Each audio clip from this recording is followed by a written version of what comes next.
Welcome to Life and DNA with Amanda Renee. I'm so glad you joined me today. Let's get started.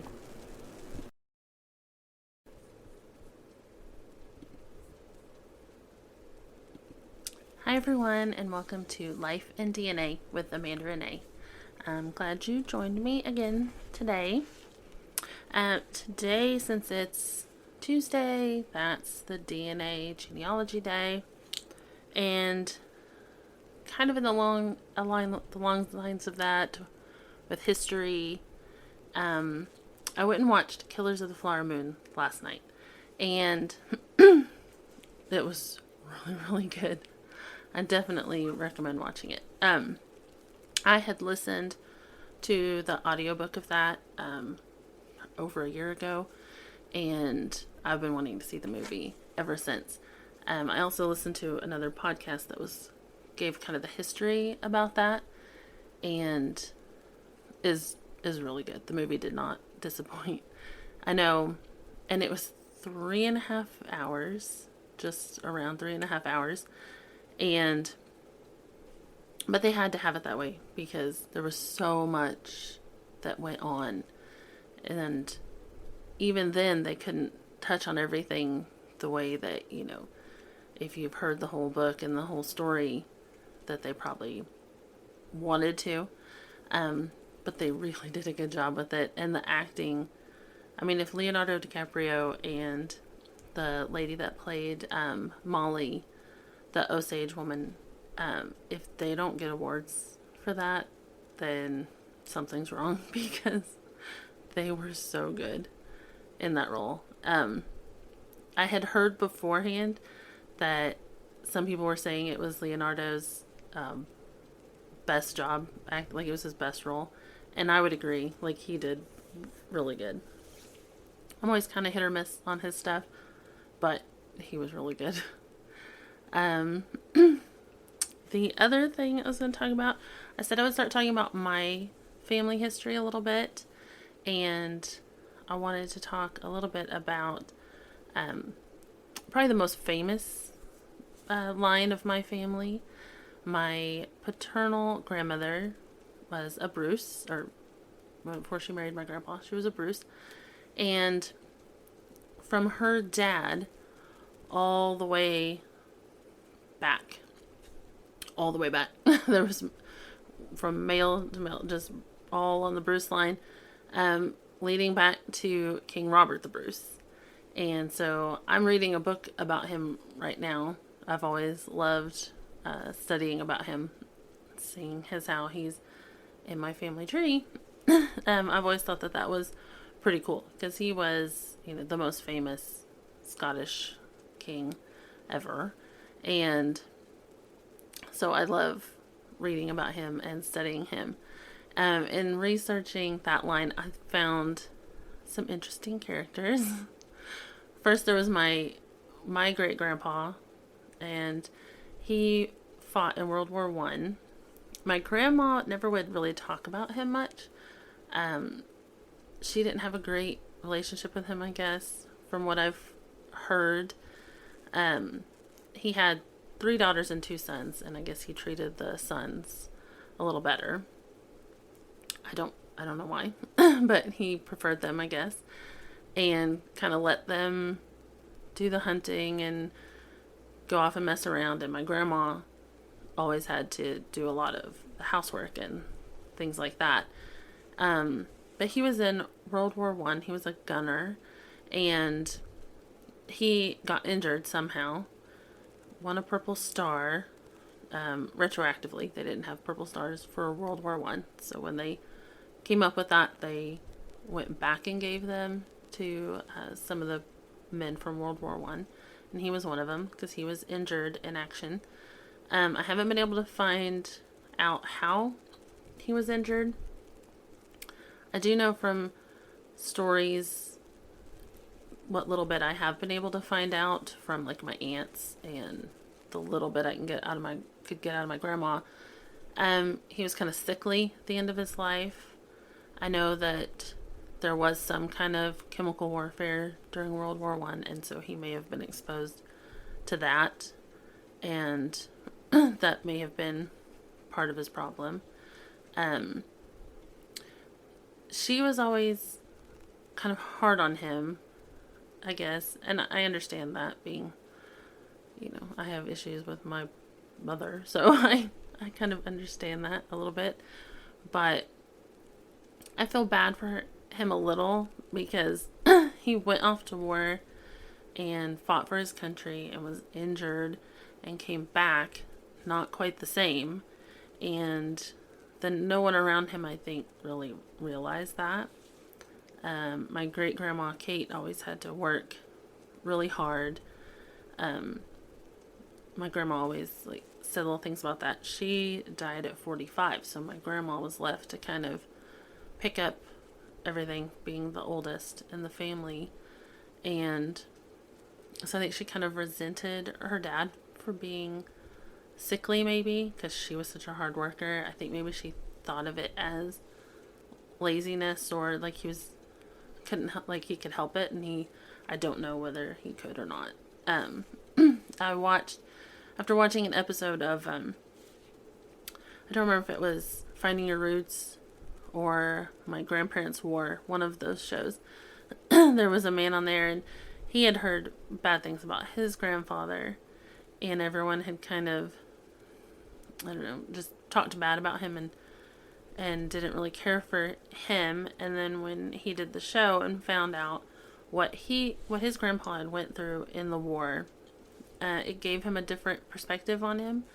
And that's kind of how it did that for me with my great-grandpa. I never met him. He died way before I was born. But based off of the stories from my grandma and stuff, I kind of have a little soft spot in my heart for him now, after knowing what he must have went through. And I don't know that my grandma ever knew what he went through over there, or really thought about much of that, seeing as how they had to, deal with the aftermath. My great-grandparents didn't even get married until after he was already back from the war. So it's possible that whatever he was exposed to didn't show up in his system right away. I don't know. But I kind of give him a little grace in my memory of him because of that. And I wish that she could have known that too. I don't even think she knew about him getting the Purple Heart, because of, like I said last time, because his second wife, I take it my family didn't particularly care for her, and I don't think she cared for them much. And so they didn't see my great-grandpa very often. I think my dad only has one memory of seeing him, and he was laying in bed sick, so it was right before he passed.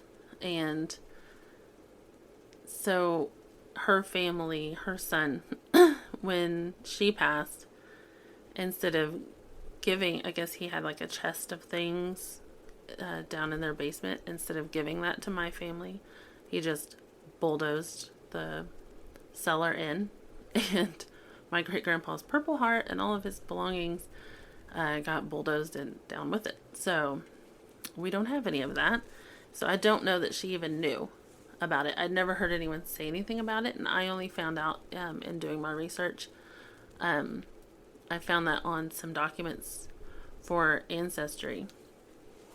They were on there, so I have all that saved to my family tree for anyone in my family that does care to go and look at it. Following his family back, going very far back, I found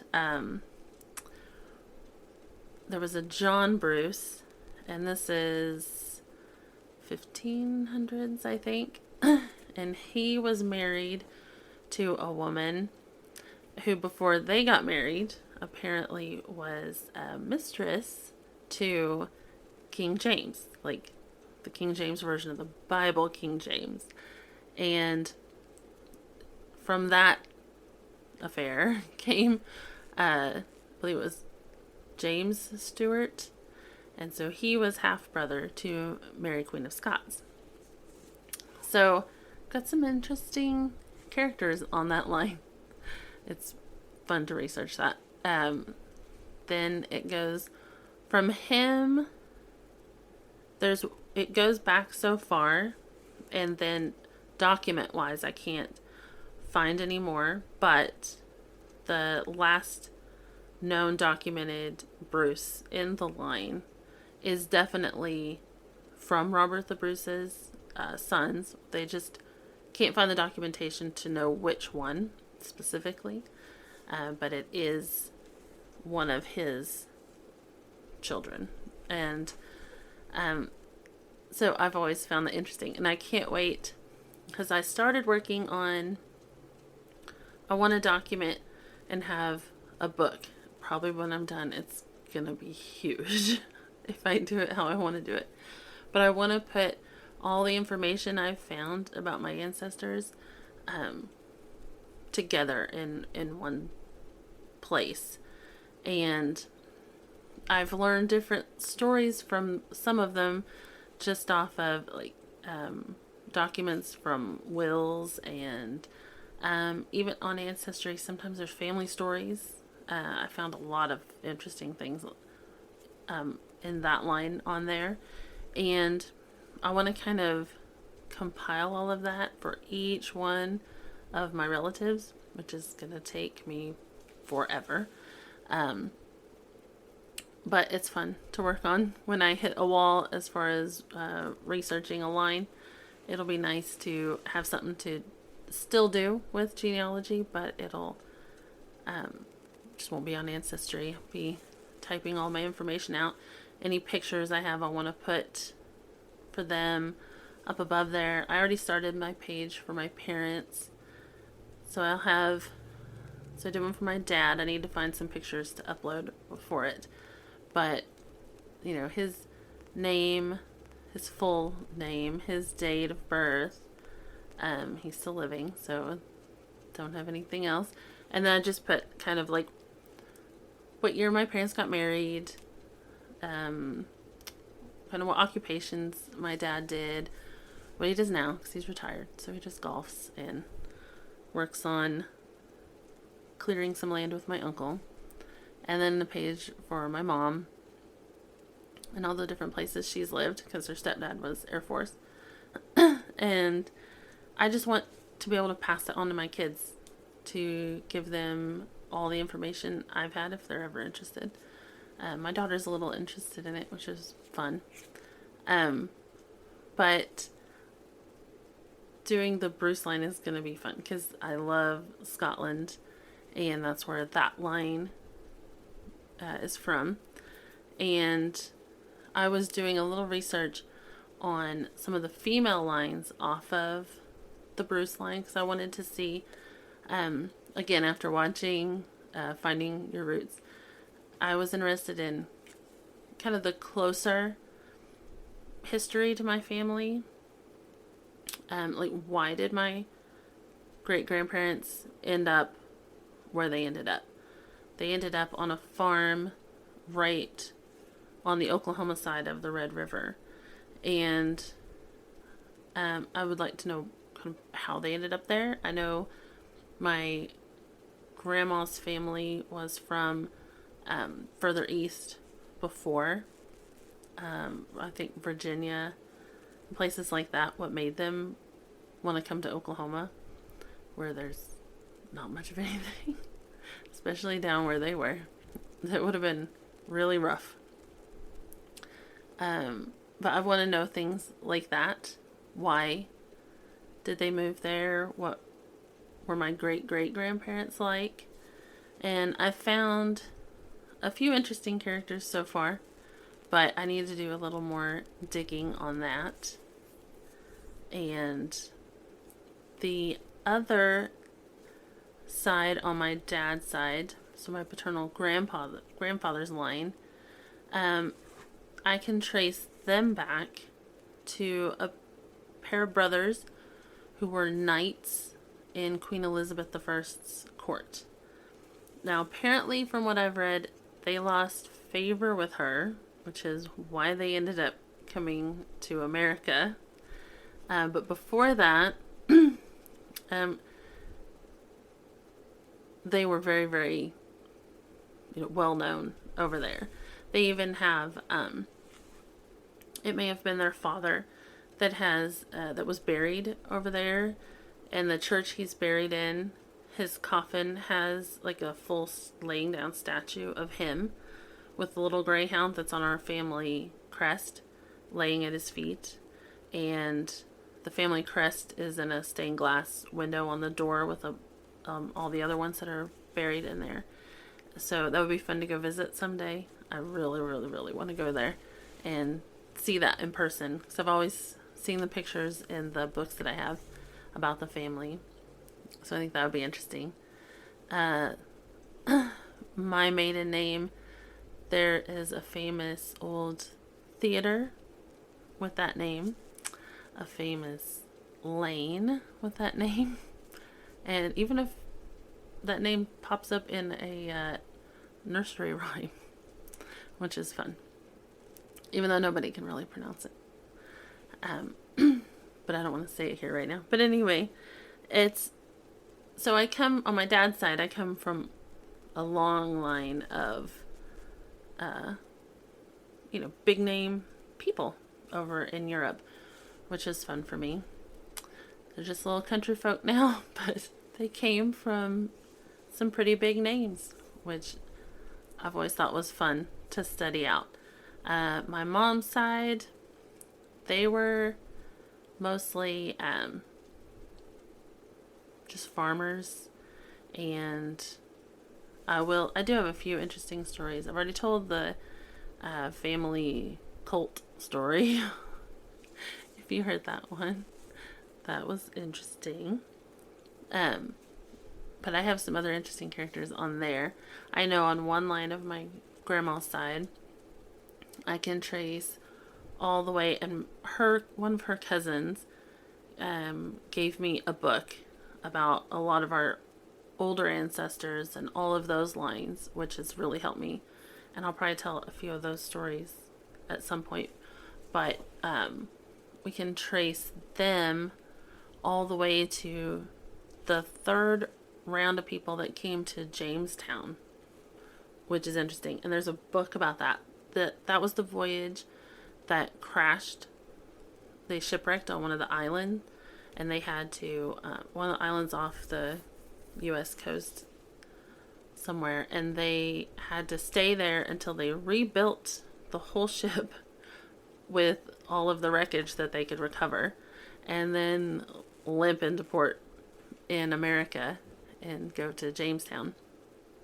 And there was a book about that shipwreck and about that crew, and I believe that my ancestor is mentioned in that book. I want to get a copy. I have not yet, but I want to get a copy of that and read up and just kind of see what it says about him. But yeah, a lot of them, they either started towns or they helped start states in some cases, and they were a lot of ministers, a few judges, mostly farmers. But there were some interesting people along the way. A lot of the stories in that one book that my grandma's cousin gave me about different ones. Sometimes it gave stories about how they met and how they got married, which is fun and interesting. So those are the kinds of things I'll be talking about a little bit. Have any of you read Killers of the Flower Moon or gone to see it yet? I'd love to hear what your thoughts on it are on it. I found in an article I was reading before I went and watched it last night, there's another book, I guess, told from the perspective of someone who lived through the Reign of Terror that I want to read or listen to next, because that's just interesting. I mean, I live in Oklahoma. Thankfully, all my people were from southern Oklahoma.